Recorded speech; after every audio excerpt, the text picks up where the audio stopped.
Jovem sofre parada cardíaca e é atendida por PMs em escola de Planaltina. A DAS anuncia que conta vai ficar 40% mais cara para quem não poupar a água. Bancários rejeitam nova proposta salarial e greve continua. Matrícula para novos alunos na rede pública de ensino começa neste sábado. Os fatos da política, do DF e do entorno que você confere a partir de agora no Band Cidade, primeira edição.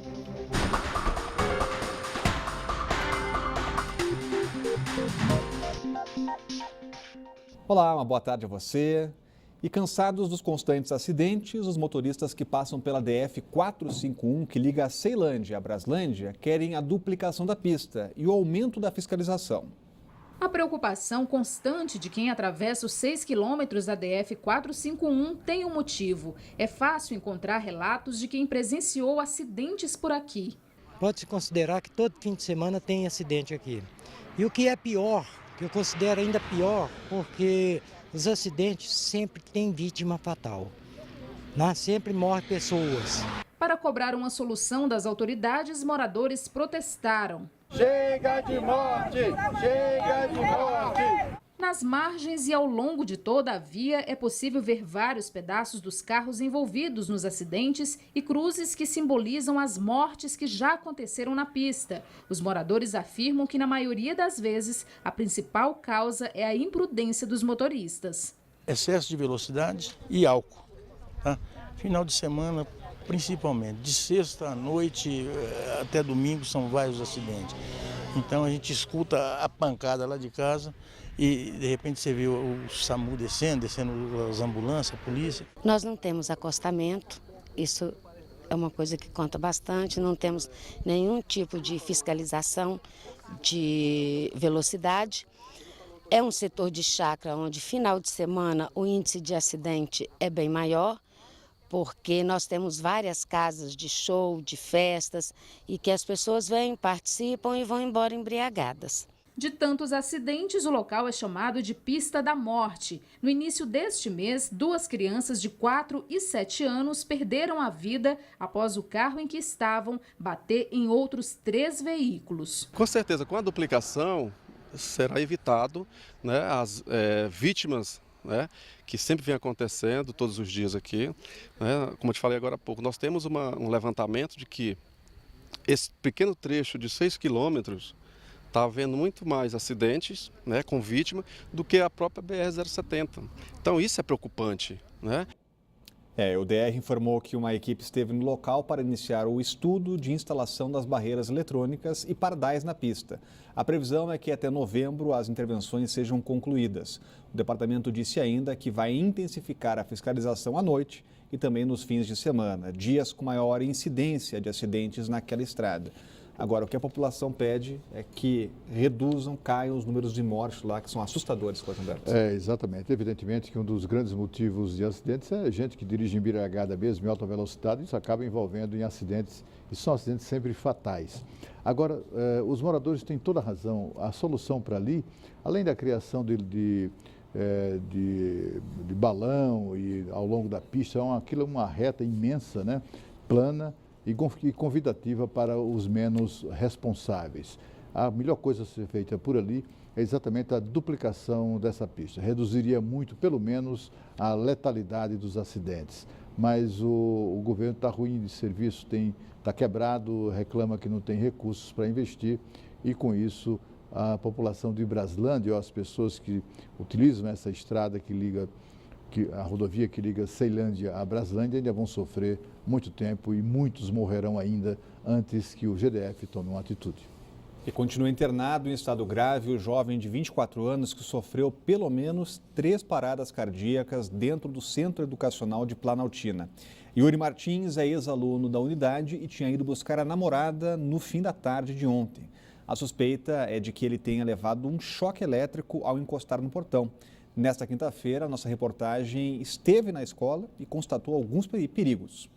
As câmeras de segurança flagraram o momento em que Yuri Martins caiu na entrada do Centro Educacional 1 de Planaltina, o Centrão.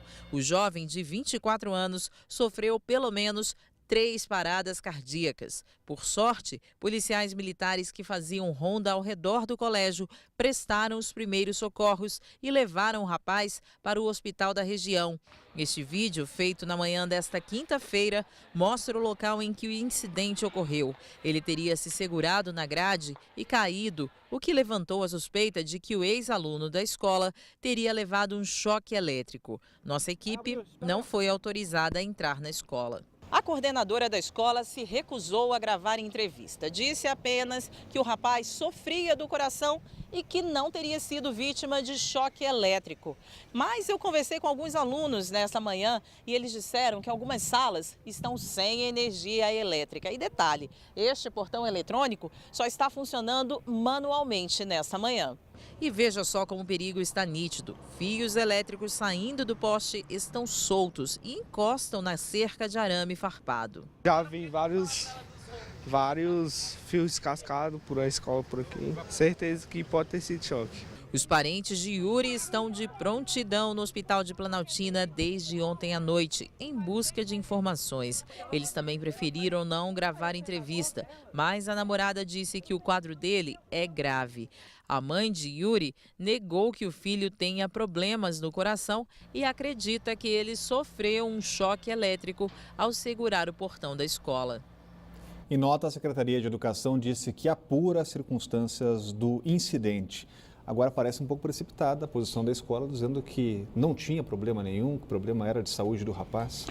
Mais do que precipitada, a gente vê que é uma atitude de quem tem coisa para esconder, né? O secretário de Educação precisa tomar providências urgentes. Tem alguma coisa ali muito estranha nessa escola. Fechar portões, impedir a imprensa de entrar, de entrevistar pessoas, de constatar, de verificar, por exemplo, se o portão de fato passa corrente elétrica, coisas assim. As imagens são muito claras, você vê que o rapaz, ele é atirado para trás, é um fenômeno típico de quem leva um choque, né? Uma descarga elétrica muito forte, ele é um efeito de chicote, né? Ele toca na coisa e cai para trás assim, ele é jogado para trás. É preciso que isso seja investigado, inclusive, pela polícia para apurar a eventual responsabilidade da escola e a responsabilidade pessoal da sua diretora, dos seus responsáveis, que não tenham tomado providências para impedir uma tragédia dessa natureza. E o presidente Michel Temer se reuniu hoje com o ministro da Defesa, Raul Jungmann. A Força Nacional e as Forças Armadas vão reforçar o esquema de segurança em mais de 200 municípios no próximo domingo, dia de eleição municipal. Os detalhes ao vivo estão chegando com a Renata Dourado e com um caso também, né, Renata, que chocou o Brasil todo num crime no meio da eleição. Boa tarde. Pois é, Rodrigo, daqui a pouco a gente fala sobre esse caso que realmente chocou o Brasil todo. Muito boa tarde para você, para todos que nos acompanham. Então, nós não teremos, né, eleições municipais, claro, aqui no próximo domingo no Distrito Federal, mas os eleitores vão às urnas escolher prefeitos, vereadores. Então, o ministro da Defesa já anunciou que 20 mil homens das Forças Armadas vão estar aí reforçando essa segurança. O Ministério da Justiça ainda não anunciou quantos homens da Força Nacional também estarão nas ruas, mas várias pessoas vão estar reforçando realmente essa segurança, a princípio em 11 estados e 266 municípios, mas esse número pode ser ainda maior porque há outros pedidos de outros municípios que ainda estão sendo analisados. O governo está fazendo aí essa triagem para ver aonde envia esses homens, porque esse ano a gente percebe realmente uma violência maior com relação a esse âmbito aí, a questão política. Só para você ter uma ideia, no Rio de Janeiro, que vai ser um dos municípios que vão receber essa ajuda, esse reforço, nos últimos meses, 14 pessoas foram assassinadas, pessoas, claro, ligadas aí à política ou que estavam fazendo campanha ou, enfim, candidatos. E como você bem disse, né, ontem, uma triste realidade aí realmente repercutiu em todo o país, como não poderia deixar de ser, até mesmo fora do Brasil. Nós temos aí essas imagens, isso aconteceu em Tubiara, aqui em Goiás. Então você vê as imagens aí de um comício e o candidato à prefeitura de Tubiara, José Gomes da Rocha, conhecido como Zé Gomes, é essa imagem do homem que atirou, que assassinou, portanto, o candidato, ele que estava liderando as pesquisas, foi morto. Ele estava ao lado do vice-governador de Goiás, José Hélito, do PSDB, que está na UTI, em estado estável, mas se encontra na UTI. Ele está também com um advogado da prefeitura que também foi atingido. Então, morreu o atirador, também foi assassinado, aí foi morto, né, claro, foi contido. Essa é a imagem que você vê do vice-governador, esse mais alto aí, que está internado, como a gente disse. Então, esse homem que atirou, Rodrigo, era um funcionário da prefeitura, mas é claro que a polícia está investigando aí o que motivou esse homem a cometer essa tragédia, esse assassinato aí. O corpo desse candidato, né, está sendo velado, vai ser, vai ser enterrado agora há pouco. Então, realmente uma tragédia que demonstra essa violência brutal e inexplicável, mas que realmente vem preocupando o governo, porque está aumentando. Esse ano foi um ano que a gente percebeu um grande índice de atentados, de assassinatos, realmente ligado aí a essa questão política. Então, é bastante preocupante. Esses homens, portanto, estarão aí no domingo nas ruas para tentar garantir. É claro que situações como essa, né, é um pouco difícil você realmente imaginar que uma pessoa vai cometer um assassinato como esse, vai tentar essa coisa, mas de qualquer forma, vários homens da Força Nacional, das Forças Armadas, estarão nas ruas para tentar garantir aí a pacificação nesse momento. Rodrigo. Obrigado, Renata, acompanhando essas informações importantes, porque é preciso ter segurança nas eleições, Cláudio. Pois é, e você viu que é cena de bang-bang, né? É uma cena típica de bang-bang. Parece o sujeito da diligência entrando na cidade e a bala comendo. Foi isso que aconteceu em Itumbiara, que é um dos mais prósperos e mais importantes municípios do vizinho estado de Goiás. O vice-governador que foi ferido e que se encontra ainda na UTI é um jovem político de muito futuro, eu conheço. Eu fui apresentado a ele certa vez, conversamos, nessas atividades de jornalista que nos permitem esse tipo de contato. E é uma pena que ele tenha sofrido essa situação, estivesse numa situação tão vulnerável, logo ele, que além de vice-governador, é secretário de Segurança do Estado de Goiás. Você imagina, se o secretário de Segurança está sujeito a coisas como essa, imagina o cidadão comum, né? Como não anda inseguro nas ruas do estado de Goiás, como de resto nas ruas de todo o Brasil. Tudo isso decorrente de um país como o nosso, que tem uma legislação condescendente com o criminoso, que tem uma prática jurídica que privilegia a redução de penas, ao esvaziamento da cadeia. O crime no Brasil já vale a pena em muitas das vezes. Os sujeitos cometem crimes e não são punidos na proporção do mal que causaram. E com isso eles se sentem estimulados a reincidir.